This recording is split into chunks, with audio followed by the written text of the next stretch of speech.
Good afternoon, everyone, and thank you, Yasmin, for the warm introduction. It's really an honor to be here moderating the session and discussing, driving transformational change through gender equality and sustainable development. I want to start with a sobering statistic to sort of set a little bit of the context about why this conversation is important.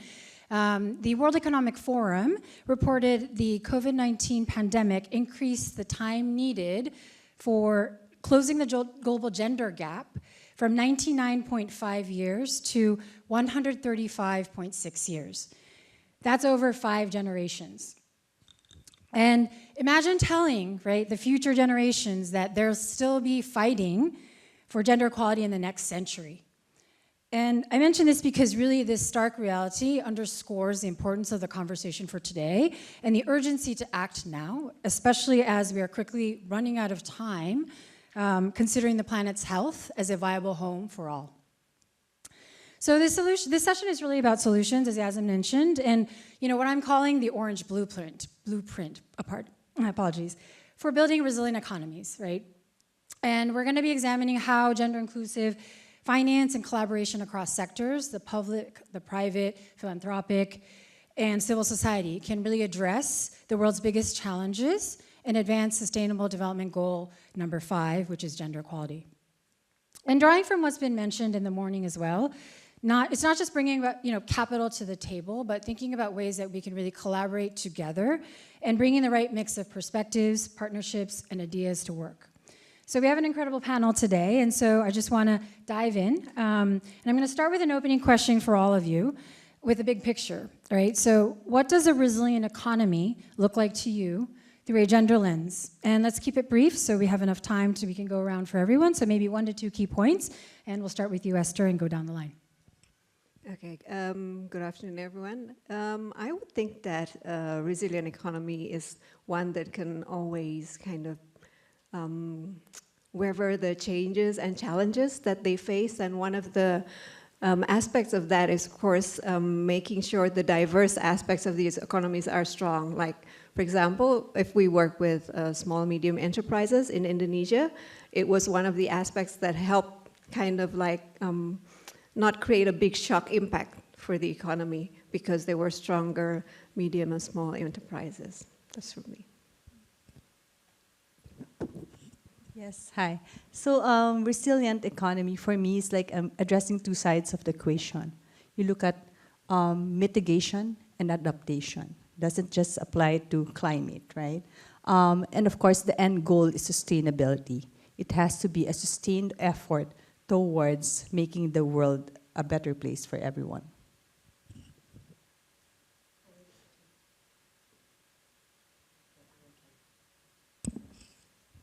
Thank you. Hi, everyone.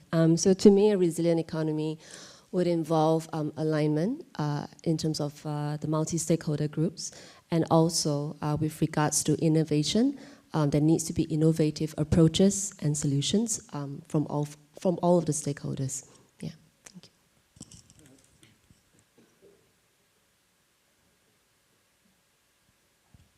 Yeah, test. Oh, okay, thank you. So, in my perspective, related to the resilient economies, related to sustainability. So, how we align, how we rely to what is the economy, what is the social, and what is the environment. So, it should be balanced. So, and also related to perspective of no one left behind. So it's the sustainability and also inclusiveness that is very important. Wonderful. Thank you so much for these quick and thoughtful responses. And it's clear that resilience looks different from every perspective, and that's really sort of the beauty of today's panel. And so I recognize that each of you brings your own unique insights and experience, and I'd like to dive deeper into these. So starting with you, Esther. First, congratulations to you and the Ford Foundation for winning the Orange Game Changer Award. What a fantastic recognition for your leadership on these efforts. And the Ford Foundation, I know, has a long history of really working on fostering partnerships to drive inclusive growth, including initiatives like the Scaling Enterprise, which was executed with DFC and our previous predecessor institution, and City Inclusive Finance. And so in 1 to 2 sort of key points, could you share what drew Ford Foundation to really champion the Orange movement and think about taking such an active role in really advancing this mission? Okay. The mission of the Ford Foundation is social justice and reducing inequality. And part of our program is related to gender justice. We have a program on gender equity and racial justice, which is one of our main programs at the Ford Foundation. Therefore, we try to mainstream this gender lens in all our programs, which is natural resources and civic engagement and government. So that's one aspect of the Ford Foundation. In addition to that, we've also committed that out of our endowment, 1 billion will be committed for impact investing. Therefore, that we have a special division that manages that, and we kind of like link those aspects together, like we link gender aspects, climate aspects, and this impact investing. And that's like what we have been trying to do, working with IAX2 in also bridging those issues and also working in partnerships with private and government, and also creating blended finance mechanisms that would help medium, small enterprises to be able to access those funding. So it's kind of connecting a lot of aspects of where the Ford Foundation works, and that's where we kind of like really want to push this initiative. Amazing, thank you. I love that there's so many different pillars that also intersect and combine to really advance this work, and the $1 billion into the endowments, that's a great deal, so thank you so much. Next, I'm gonna jump to pivoting and thinking about Indonesia's trailblazing efforts in the Orange Movement. So if I may I refer to you as Pak Budi? Is that okay? Okay, so welcome. Your ministry has been really instrumental in integrating gender bonds and gender equality into Indonesia's development priorities. And so I would love to hear from you, from the ministry's perspective, how does the Orange Movement align with Indonesia's priorities for climate action, poverty alleviation, and achieving the Sustainable Development Goals? So if you could share a few highlights to keep us on track and guide us through the conversation. Thank you. Okay, thank you for the question. So actually, Indonesia already mainstream related to the gender mainstreaming already like 20 years ago. So we have the presidential instruction, we have the presidential instruction regulation at that time, and then through that presidential instruction, so we already have the public finance management, so that every planning and also related to budgeting and implementation, and also for the MONEF, so it should be mainstreaming with the gender. So that is in 2000 at that time. And then after that, related to the resiliency, related to the climate, actually Indonesia also already mainstream the low carbon development initiative. And of course, as we know that we already mainstream it previously with the gender, so it's included. So when we are talking about the resiliency or climate, so it means also we included the gender perspective, because like I actually also discussed related to this with the Ministry of Finance. They already have the parameter to measure that, and that is the idea. And the third one related to the poverty and everything. So in Indonesia, we mainstreaming SDGs, as we understand that, of course, gender is goal 5, and we have the interconnectedness among the goals, among the target, among the indicators. We already have the interconnected analysis right now, and then so that is why if we aligning the gender and poverty, inequality, and climate. So that is the analysis is quite sophisticated, and also we try also to understand about the financing gap. So we have our financing gap to achieve SDGs, including SDGs 5, is $1.7 trillion until 2030. So that is the challenge that we have. Thank you so much, Pak Budi. I love the ecosystem approach that Indonesia is really taking to tackle multiple challenges and recognizing the interconnectedness across them. So thank you so much. With that, I'm going to build from that and then hear from Gay Santos at water.org, where really empowerment and climate adaptation intersect in truly impactful ways. And I'm happy to be on the stage with you because Water.org and its sister organization, Water Equity, are leading the charge in addressing really the global water crisis by pairing philanthropy and impact investing. And even at DFC, we've partnered with Water Equity over the years to expand efforts towards water and sanitation. So it's no surprise that we're also aligned in the Orange Management Steering Committee. So Gay, what I really want to hear from you is what inspired Water.org to embrace the Orange movement and take a leadership role in the steering committee. So in a few points, key points, how does this initiative really align with the efforts around Water.org's focus on water security and gender equality, please? Yes. So women is in the heart of what we do in Water.org. So I'm gonna start with a quote. So Bono, who has been instrumental for our co-founder to find this advocacy. Bono is a member of U2 band. I hope people are not too young here. But in any case, he said, give the man a fish, he will live for a day, right? Give a woman microcredit, herself, the husband, the children, and the extended family will live for a lifetime. So at Water.org, we have, among other things, we're focused on increasing access to finance across the ecosystem. And critical to that is our water credit program. So the water credit program looks at families earning $3 to $6 a day so that they have access to safe water and sanitation, sustainable access. And with that, I mean, most of the borrowers are women. And women, as you know, are good credit. They're good borrowers. They honor their loans properly. And that being said, I mean, you open up a door for a woman, you really open up the door for the rest of the family.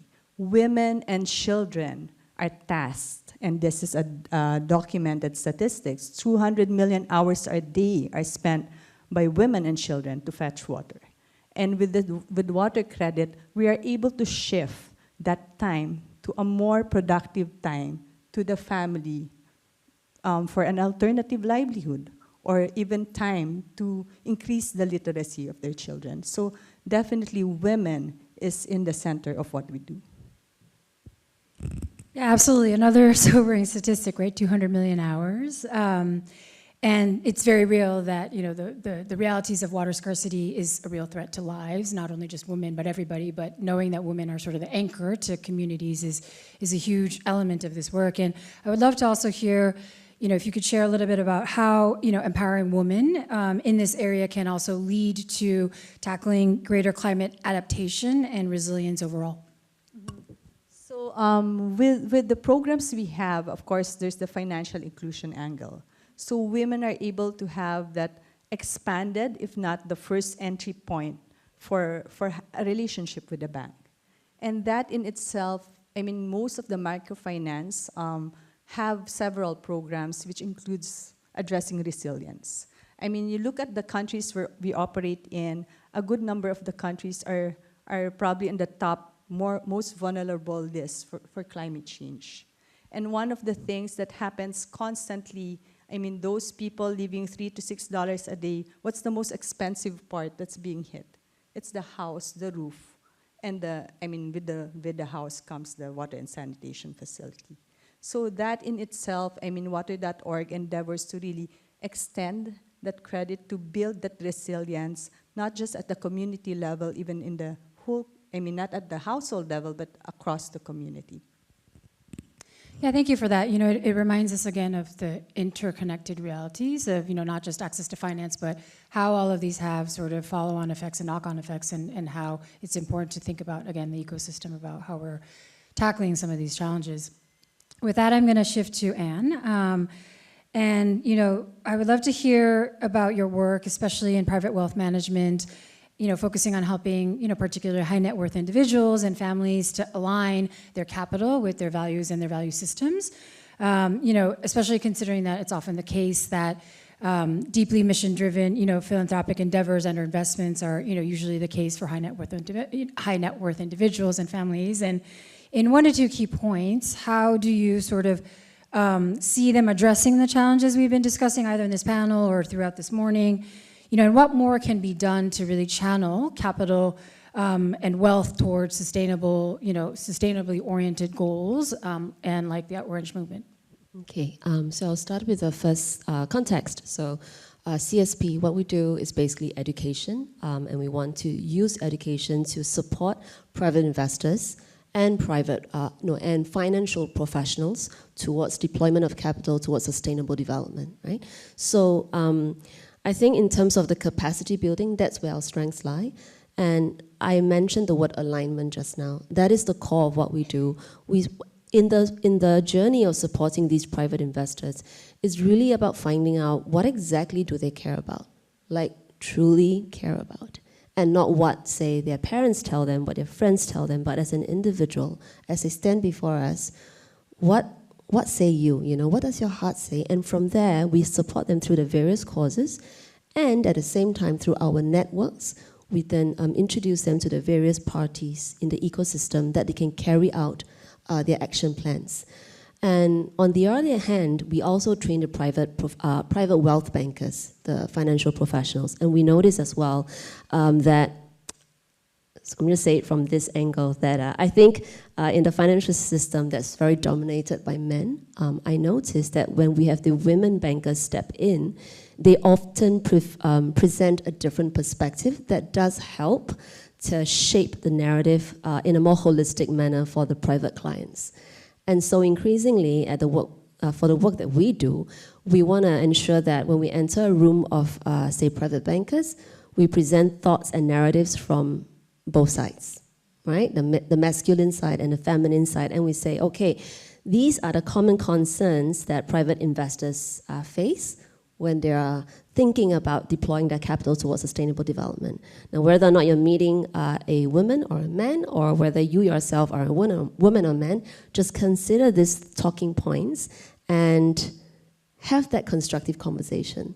So we notice that when we get down to that level, rather than just talking about the what to do and how to do it, we bring it down to the why, we bring it down to the who. We notice that the shifts are becoming more prominent. And how we see that would be through the uptake of our programs across the world, because we do have offices in Zurich as well as in North America, in addition to Singapore. Yeah. Thank you, and I'm going to stay with you for another moment, as a follow-up, especially since in the first panel, I think Gareth from Clifford Chance had also mentioned the need for capacity building, right, in the ecosystem.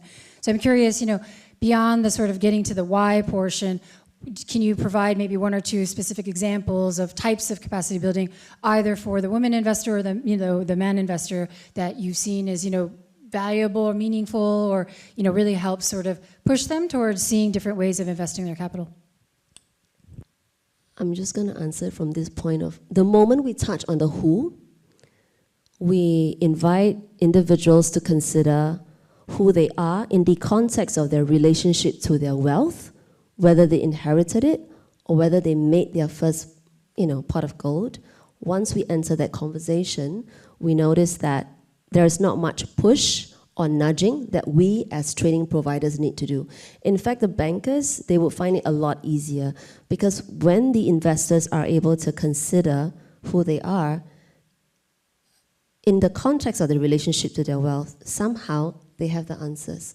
And then they will be able to provide so much more clarity to the different financial professionals and, be it the legal advisors, the tax advisors, the insurance advisors, all of the wealth planners who are out there to support them through different innovative solutions.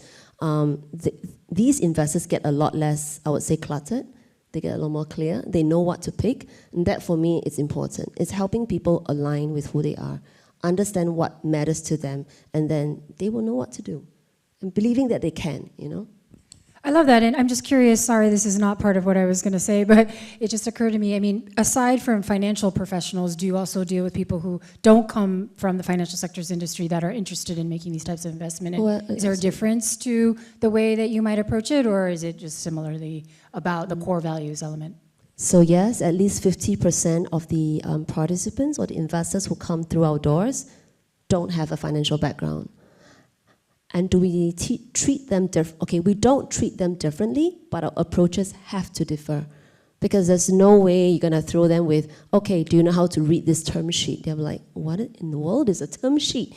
You know, but we bring through case studies, we show them, we give them some sort of a game to help them understand. It's almost like playing Monopoly, you know? So I think it's, end of the day, what I'm trying to say is we meet people where they're at. And that, for me, is the core of education.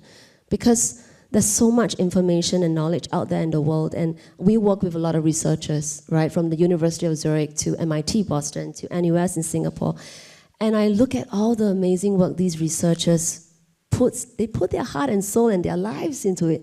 But when I look at the investors who are there also waiting for the information, that big gap is not just awareness, it's the ability to comprehend. And for me, it's like, as a training provider, it's not just about coming up with curriculums and selling the training programs and go like, okay, come take my class. You know, at the end of 8 hours, what do you get? A certificate? No. It's really about that mindset shift beyond and beneath everything.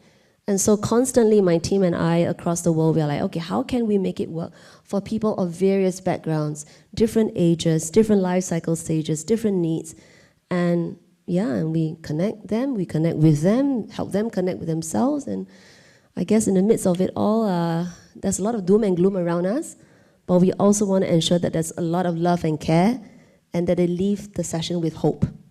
So yeah. I love that. Thank you so much, because this is also very insightful words for, I think, maybe all of us on this panel or anybody else in this room to, remind ourselves about the why we're in this type of work and what does it really mean on the ground for the people that we're hopefully touching and reaching and serving, right? And so thank you so much, Anne, for your insights about, how also the high net worth individuals and family offices can really play a critical role in also driving sustainable and inclusive, solutions. I love this panel because we each, again, come from different perspectives, that are also feeding into the same sort of mission-driven goal that we have. And, I want to close with some reflections before we open the floor to questions. And I believe the QR code is over there. So to make my life easier too, please do send some questions over.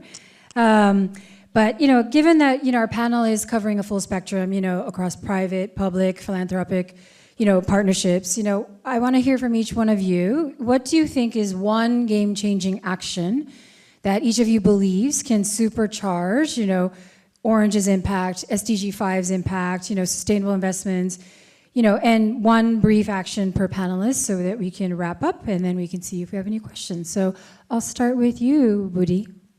Yeah, so really from our experience, especially as Indonesia is actually related to issuing SDGs bond. So we are the first in Asia. And what is our experience is that, of course, we need related to the awareness, of this one, related to the orange.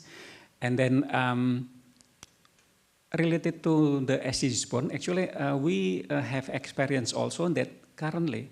So we now much more to retail market also, to retail investor. So it's really incredible. So it means that to make awareness not only for the big investor, but also to the retail market. But of course, the knowledge gap, the asymmetric of information gap, I think that is the challenge. But if we already fulfill that, I think it will be the attention related to this is very good. And then related to the second one, I think, I don't know this is controversial or not, but to understand that there is already the green bond that we already know, the blue bond also. So for the opening, probably we can consider like a greenish-orange or blue-orange. How green is orange, something like that. I think how green finance already orange or like orange or dark orange, something like that. So I think probably that is to make us have imagination. So people will thinking about what that means. So I think to give the hint in the head and later on, then we will go deeper after the awareness come. Anne? So for me, I would use the word curiosity. So I'm going to stem from the mindset part. So with every actionable, it would be if I choose to be curious about what incorporating orange in, say, my portfolio could do for me, it leads me to think about what other possibilities have I not considered when it comes to my investments, when it comes to deploying my capital towards sustainable development. So I think having that first mindset, I wonder, curiosity stems from possibilities, and I hope then the actions become a lot more, I guess, extensive. Yeah. Thank you. And next to you, Gabe. So how do we fast track this? I believe it's best to look at it in the angle of having one cohesive vision, sustained vision. I mean, you have a lot of NGOs, philanthropic funds coming around, but the approach is so fragmented. And this is where you can anchor so many things on orange. I never wore orange, but I never thought that orange is so nice. But of course, bias aside, orange goes perfectly well with blue. So Zia, I like Zia's outfit. So that being said, I think enhancing the value proposition, it's not rocket science. I mean, what one thing, two things you cannot do, and then it's life will end. I mean, two things that you should have, and life will. That's water and women. I mean, life cannot go on with women and water. No right? kidding. I hope all the men in the room are listening to this. Are you listening? It's not. It's common sense. Come on, guys. But anyway, I think enhancing the value proposition. I think the perfect pair is blue and orange.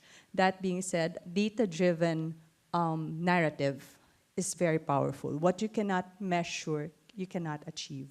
So, articulating that to everyone can make it fast-track everything. Wonderful. Thank you. And to you, Esther.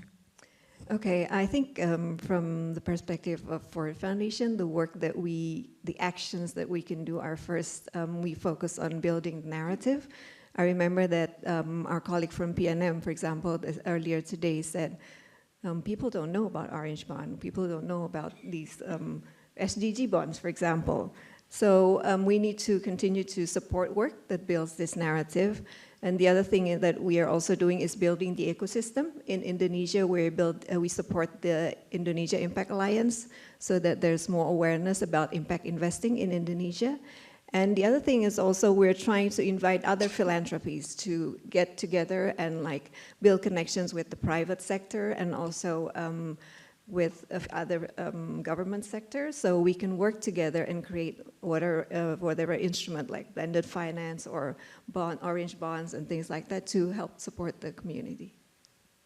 Thank you. I love that because I think it ties well together with, the point about collaboration and, finding ways for greater efficiency because, as you mentioned, there's a lot of probably silos, but the reality is we're all probably working towards one common goal. And so how can we work efficiently to reach these goals together and hopefully do it fast while still being thoughtful about it. And, thank you, Anne, for reminding us about the heart in the work that we're doing and the hope that we need to have because that's really what can drive us. As a still recovering banker, I forget, and I'm usually drawn to the numbers, but it's like, okay, no, there's a reason why we're all here in this, and there's a point about the heart and the humanity and the hope that we have. So I think, this is a great panel because it also shows and demonstrates, what's possible when we unite around a common goal and a vision and sort of what matters isn't so much about perfecting every step per se, but just getting out there and trying different things and being able to coalesce together to say that, hey, maybe there's things that we can learn from each other. So thank you so much to each of the panelists. So a round of applause before I go to the questions that I see on the screen. So let's see. I will start with you, Budi, because I see this question about Indonesia issued a green and blue bond. What would it take for Indonesia to issue a sovereign orange bond? And are you potentially exploring this for future issuance? Yeah, this is interesting. So actually, when we issuing the SDGs bond, so we have the SDG securities framework. And then the SDG securities framework, there are a lot, of course, there are some eligibility. And the eligibility related to the green and then the blue, and then also related to the social. So that is the eligibility that we have. So this is the new one related to the orange. But through that SDG securities framework, actually, so we can issue many bond, thematic bond, many thematic bonds. So like we have the blue bond, actually that is a samurai bond, but much more to goal 14. So much more to goal 14, and social bond, of course, related to poverty, related to gender also, actually. But if we would like to have this orange, I think, of course, that is possible through that framework. So for Indonesia, actually, to issuing orange bond, actually, it is possible. But of course, related to how, possible, it means that under the SDG securities framework, because we have the framework that is become the foundation for issuing in global market, and related to underlying. So we must select the underlying which that is really credible, that is represent the orange. And I think it means the awareness related to the knowledge. I think that is very important, because orange, of course, it needs also much more sophistication. Sophistication, like I said, that probably related to goal 14, it should be also can be taking as the orange also, because the interconnectedness. So if you support the small fishers, but the small fishers is there are women, so we support the gender, the livelihood of the people, and mostly that is women. So I think that is the more sophistication that we need to think about that. But so it means that is the homework, and that is the homework. Because if we would like to issue the bond, we should ensure that the credibility of underlying of this sovereign is really credible, because after that we should have the expenditure and impact report. So I think that the education, the discussion related to this is we need to go much more further. Great, and as an ally from the U.S. government to Indonesia, can I count on you to do the homework and bring it back so that the Indonesian government will make this happen? Yeah, I think, this is the No, it's okay, you don't have to answer that. I'm just putting you on the spot. That we will follow up, yeah. That's okay. Okay. So the next question is, most wars will be fought over resources like water. So how can orange bonds build water security as a means for peace? And I would think maybe Gay, this is a great question for you. So I'm grateful that we have this partnership with IIX. As you know, water can be the source of the challenge, but also the source of the opportunity. So I'm glad to hear that, through the Orange Bond, money has been mobilized, dedicated towards intentionally to address water and sanitation. So that in itself, creates the peace that you're looking for in the household and beyond, right? Fair enough, thank you. And then the next question for you, Esther, is Forward is a great catalyst for innovative finance projects. What other ways can the private sector work with foundations to create more orange solutions? I think Ford is now becoming more aware that we really need these partnerships. Like, for example, in Indonesia, that's why we supported the establishment of the Indonesia Impact Alliance, because they bring kind of together the private sector, government, and also the philanthropies. Separately on the side, of course, Ford works with other family foundations which are linked to private sectors.